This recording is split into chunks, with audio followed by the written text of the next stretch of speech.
ગુજરાતમાં છેલ્લા ઘણા સમયથી ઘણા બધા એવા જિલ્લાઓ છે કે જે અતિશય ભારે વરસાદ આવ્યો છે। ખાસ કરીને આ વરસાદને કારણે ક્યાંક જનજીવન ખોરવાયું હતું તો ક્યાંક જે ખેડૂતો છે એ લોકોના પાકને પણ એટલું જ નુકસાન પહોંચ્યું હતું। આગામી દિવસોમાં કેટલો વરસાદ પડવાનો છે, કયા એવા જિલ્લાઓ છે કે જે એલર્ટ આપવામાં આવ્યું છે, તેની સાથે હવામાન નિષ્ણાત પરેશ ગોસ્વામીનું આગામી વરસાદને લઈને શું માનવું છે, આજે તેના વિશે જ વાત કરીએ। નમસ્કાર, તમે જોઈ રહ્યા છો વેધર અપડેટ અને હું છું હંસિની। ગુજરાતમાં થોડા સમય અગાઉ આપણે જોયું હતું કે ઘણા બધા જિલ્લાઓ હતા કે જે અતિ ભારે વરસાદ આવ્યો હતો। ખાસ કરીને મધ્ય ગુજરાત છે, તેની સાથે દક્ષિણ ગુજરાત છે ને ઉત્તર ગુજરાત છે, ત્યાં હજી પણ ક્યાંક ને ક્યાંક આ છૂટો છવાયો વરસાદ છે તે પડી રહ્યો છે। પરંતુ આજનો દિવસ, તેની સાથે આગામી 2 થી 3 દિવસનું વાતાવરણ કેવું રહેવાનું છે, સૌથી પહેલા તો તે સમજી લઈએ। ખાસ કરીને હવામાન વિભાગ દ્વારા આગાહી કરવામાં આવી છે। આજે સમગ્ર ગુજરાતની અંદર છૂટો છવાયો વરસાદ પડી શકે છે એવી શક્યતા છે। ખાસ કરીને જો વાત કરવામાં આવે, કચ્છ છે, તેની સાથે દેવભૂમિ દ્વારકા છે, પોરબંદર છે, જુનાગઢ, ગીર સોમનાથ અને દીવ છે, અમરેલી, ભાવનગર, બોટાદ, રાજકોટ, જામનગર, મોરબી, સુરેન્દ્રનગર, અમદાવાદ, પાટણ, બનાસકાંઠા, તેની સાથે સાબરકાંઠા, મહેસાણા, ગાંધીનગર, અરવલ્લી, મહીસાગર, દાહોદ, પંચમહાલ, ખેડા, આણંદ, વડોદરા, છોટાઉદેપુર, ભરૂચ, નર્મદા, સુરત, તાપી, ડાંગ, નવસારી, વલસાડ, દમણ છે, અહીં ક્યાંક આજે વરસાદ પડી શકે છે। એટલે કે સમગ્ર ગુજરાતની અંદર ક્યાંક હળવોથી મધ્યમ વરસાદ પડી શકે છે એવી શક્યતા આજના દિવસ માટે વ્યક્ત કરવામાં આવી છે। એ બાદ જો વાત કરવામાં આવે હવે 11 તારીખની આસપાસની, તો 11 તારીખે જોઈ શકાય છે કે કચ્છની અંદર ક્યાંક છૂટો છવાયો વરસાદ પડી શકે છે। તેની સાથે જે દરિયાકાંઠાના જિલ્લાઓ આવેલા છે, એટલે કે દેવભૂમિ દ્વારકા, પોરબંદર છે, જુનાગઢ છે, ગીર સોમનાથ છે, અહીં ક્યાંક ને ક્યાંક થોડો ભારે વરસાદ પડી શકે છે એવી શક્યતા છે। બનાસકાંઠામાં ક્યાંક ભારે વરસાદ પડી શકે છે, એટલે કે ઉત્તર ગુજરાતનો જે ભાગ છે ત્યાં પણ મધ્ય ગુજરાતમાં વરસાદ પડી શકે છે। અને જે નીચેના ભાગના જિલ્લાઓ આવેલા છે, એટલે કે સુરત છે, ત્યાં પણ ક્યાંક વરસાદ પડી શકે છે એવી શક્યતાઓ હવામાન વિભાગ દ્વારા પણ વ્યક્ત કરવામાં આવી છે। એ બાદ જો વાત કરવામાં આવે 12 તારીખની, તો અત્યારે હાલ ગુજરાતમાં એ જ પરિસ્થિતિ જોવા મળી રહી છે। જે કચ્છ છે, તેની અંદર છૂટાછવાયા સ્થળોએ ગાજવીજ સાથે હળવોથી મધ્યમ વરસાદ પડી શકે છે। તેની સાથે દેવભૂમિ દ્વારકા, પોરબંદર છે, જુનાગઢ છે, ગીર સોમનાથ અને દીવ છે, જામનગર, રાજકોટ, અમરેલી, ભાવનગર, બોટાદ, મોરબી, સુરેન્દ્રનગર, તેની સાથે જે ઉત્તર ગુજરાતનો ભાગ આવેલો છે અને જે નીચેના જિલ્લાઓ છે ત્યાં પણ ક્યાંક હળવોથી છૂટો છવાયો વરસાદ ગાજવીજ સાથે વરસાદ પડી શકે છે એવી શક્યતા છે। પરંતુ જે પ્રમાણે આપણે જોયું હતું કે છેલ્લા થોડા દિવસોથી અતિ ભારે વરસાદ આવ્યો હતો, આગામી દિવસોમાં એવી કોઈ જ શક્યતા વ્યક્ત કરવામાં નથી આવી। સૌરાષ્ટ્ર બાજુની જો વાત કરવામાં આવે તો સૌરાષ્ટ્રમાં પણ હળવો વરસાદ પડી શકે છે એવી શક્યતાઓ છે। હજી સૌરાષ્ટ્રના દરિયાકાંઠાના વિસ્તારો આવેલા છે, જેમ કે દેવભૂમિ દ્વારકા છે, તે બાદ પોરબંદર છે, ભાવનગર છે, એ પણ દરેક જગ્યાએ ક્યાંક ને ક્યાંક હળવો વરસાદ પડી શકે છે એવી શક્યતાઓ છે। મધ્ય ગુજરાત એટલે કે અમદાવાદ છે, ધોળકા છે, તેની સાથે વિરમગામ છે, આ પણ દરેક જગ્યાએ ક્યાંક ને ક્યાંક હળવો વરસાદ પડી શકે છે એવી શક્યતા છે। પરંતુ ખાસ કરીને કચ્છની જો વાત કરવામાં આવે તો કચ્છમાં ક્યાંક ભારે વરસાદ પડી શકે છે એવી શક્યતાઓ અત્યારે હાલ પૂરતી જોવા મળી રહી છે। જો કે હવે નવરાત્રી આવી રહી છે, નવરાત્રીમાં પણ ક્યાંક ને ક્યાંક વરસાદ પડી શકે છે એવી શક્યતાઓ દેખાઈ રહી છે। હવામાન નિષ્ણાત પરેશ ગોસ્વામી દ્વારા પણ ક્યાંક આ વાતને લઈને આગાહી કરવામાં આવી છે। વધુમાં તેમણે શું કહ્યું, સાંભળીએ। ખાસ કરીને આજના વિડીયોમાં આપણે ચર્ચા કરવાની છે કે જે 4 થી 8 સપ્ટેમ્બર વાળો જે આ વરસાદી રાઉન્ડ આવ્યો, આની અંદર કેટલો વરસાદ પડ્યો અને કયા વિસ્તારને લાભ મળ્યો, કયા વિસ્તારને ન મળ્યો, અને હવે આગળ વરસાદનું કેવું રહેવાનું છે તે તમામ માહિતી આપવાની છે। સૌપ્રથમ તો આપને એ જણાવી દઉં કે જે બંગાળની ખાડીમાંથી સિસ્ટમ આવી એ ગુજરાત ઉપર આવીને ડિપ્રેશન બને એવું એક આપણું અનુમાન હતું। ડિપ્રેશન પણ બની, ત્યાર પછી મજબૂત બનીને ડીપ ડિપ્રેશન પણ બની અને રાજ્યની અંદર આ વરસાદ છે સાર્વત્રિક રાઉન્ડ જોવા મળ્યો છે। સાર્વત્રિક એટલે કે ઓલ ઓવર ગુજરાતમાં પણ, ઓલ ઓવર ગુજરાતમાં કોને કહી શકાય કે જે સાર્વત્રિક રાઉન્ડ હોય એની અંદર 80 થી 85% વિસ્તારને વરસાદનો લાભ મળે એને સાર્વત્રિક રાઉન્ડ કહી શકાય। જો કે સાર્વત્રિક રાઉન્ડમાં પણ ઘણી વખત 15-20% વિસ્તાર છે એ વરસાદથી વંચિત રહેતા હોય, એવી રીતે આ વખત પણ 15 થી 20% વિસ્તાર એવા છે કે આ રાઉન્ડ અવડો મોટો રાઉન્ડ હતો છતાં પણ એને એક છાંટોય પડ્યો નથી। કેમ કે સાર્વત્રિક રાઉન્ડમાં પણ ગુજરાત વિસ્તારની દ્રષ્ટિએ એટલું મોટું છે કે એ 15-20% તો બાકાત રહેવાના જ હોય છે। આ તો દર વખતે ચાલ્યું આવે છે ને એ જ મુજબ થયું છે।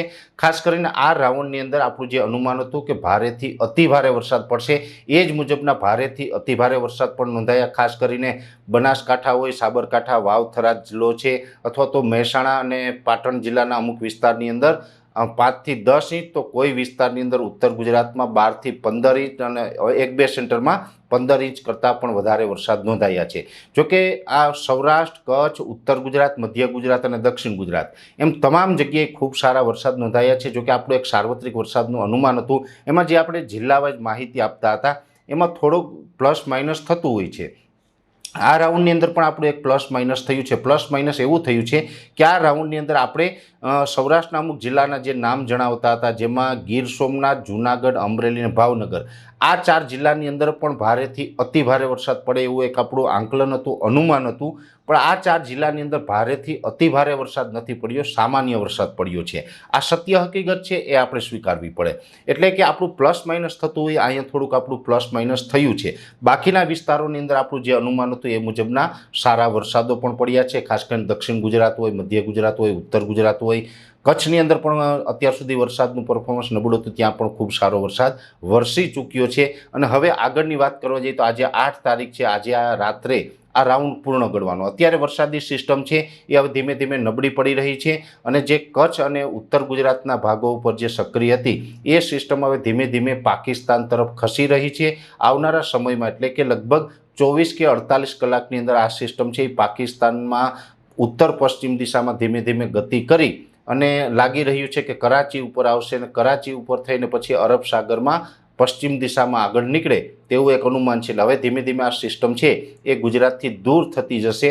ખાસ કરીને આ સિસ્ટમ જ્યારે પણ પાકિસ્તાન ઉપર થઈને જ્યારે અરબ સાગરમાં પ્રવેશ કરે એટલે એનો જે ઘેરાવો તો મોટો હોય તો નબળી પડશે, છતાં પણ જે પશ્ચિમ કચ્છ અને પશ્ચિમ સૌરાષ્ટ્રના ભાગો છે તેમાં હજુ પણ આવતીકાલે 9 અને પરમ દિવસ 10 તારીખ એમ 2 દિવસ સુધી વરસાદ જોવા મળી શકે છે. લગભગ 1 થી 2 ઇંચ સુધીના વરસાદ ત્યાં હજુ પણ 9 અને 10 તારીખ દરમિયાન નોંધાય તેવી શક્યતાઓ છે. બાકી આજે મોડી રાત્રેથી મોટા ભાગના વિસ્તારોની અંદર વરસાદ છે એ વિરામ લેશે, વરસાદ બંધ થશે અથવા તીવ્રતા ઘટશે. એટલે આવતીકાલથી આપણે વરાપનો માહોલ ચાલુ થઈ રહ્યો છે. જોકે આ એક બહુ મોટી સિસ્ટમ આપણી ઉપરથી પસાર થઈ છે, જેને કારણે અમુક વિસ્તારમાં કદાચ 1-2 દિવસ સુધી સામાન્ય વરસાદ છે એ જોવા મળે એ અપવાદરૂપ રહેશે. ધીમે ધીમે વરસાદની તીવ્રતા છે એ ઘટતી જશે ને વરસાદ છે એ બંધ થઈ જશે. જોકે આવતીકાલે 9 તારીખ છે, 9 તારીખે પણ અમુક વિસ્તારમાં વરસાદ નોંધાશે, કેમ કે સિસ્ટમ પાકિસ્તાન ઉપર હોય ત્યારે પણ એના આઉટર ક્લાઉડ છે એ ગુજરાતને ટચ થતા હોય. એટલે ગુજરાતના અમુક વિસ્તાર છે એમાં ખાસ કરીને ઉત્તર ગુજરાતના ભાગ છે, કચ્છના ભાગ છે, પશ્ચિમ સૌરાષ્ટ્રના ભાગ છે,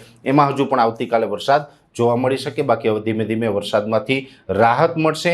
ખાસ કરીને આ વરસાદની અંદર રાજ્યની અંદર ઘણું બધું નુકસાન થયું છે, એની વાત આપણે આગળ ઉપર કરશું. પણ આ સિસ્ટમ છે એ ડીપ ડિપ્રેશન બની હતી, જેને કારણે પવનની ઝડપમાં પણ વધારો થયો હતો. આ પવનની ઝડપ છે એ પણ આવતીકાલથી હવે ધીમે ધીમે નોર્મલ થતી જશે. 10 તારીખ આવતા પવન છે એકદમ સામાન્ય પવન થઈ જાય તેવું એક અનુમાન છે. એ પછી આ સિસ્ટમ આપણી ઉપરથી પસાર થઈ ગઈ છે.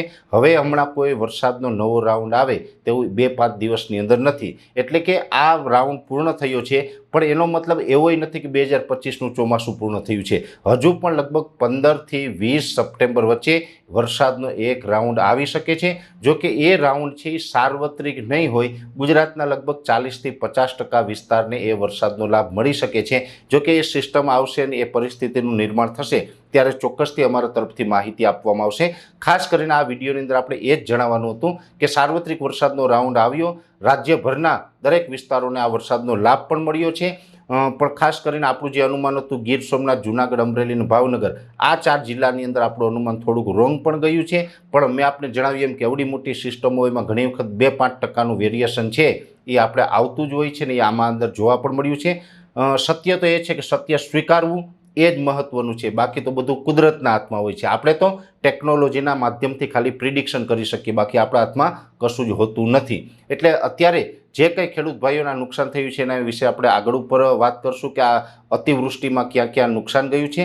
પણ ખાસ કે આ રાઉન્ડ પૂર્ણ થયો છે તો હમણાં વરાપનો માહોલ લગભગ 15-16 તારીખ સુધી હશે. એટલે ખેતી કામોની અંદર જે આપણે આયોજન કરવું હોય તો ત્યાં સુધીનું કરી લેવું. ત્યાર પછીથી જો નવો રાઉન્ડ ચાલુ થશે એ કયા વિસ્તારમાં આવશે એની આપણે આગળ ઉપર માહિતી આપશું. એટલે ખાસ કરીને હવામાન વિભાગ દ્વારા અત્યારે હાલ જે પ્રમાણે આગાહી કરવામાં આવી છે એ પ્રમાણે આજના દિવસ માટે સમગ્ર ગુજરાતમાં સાર્વત્રિક વરસાદ પડી શકે છે.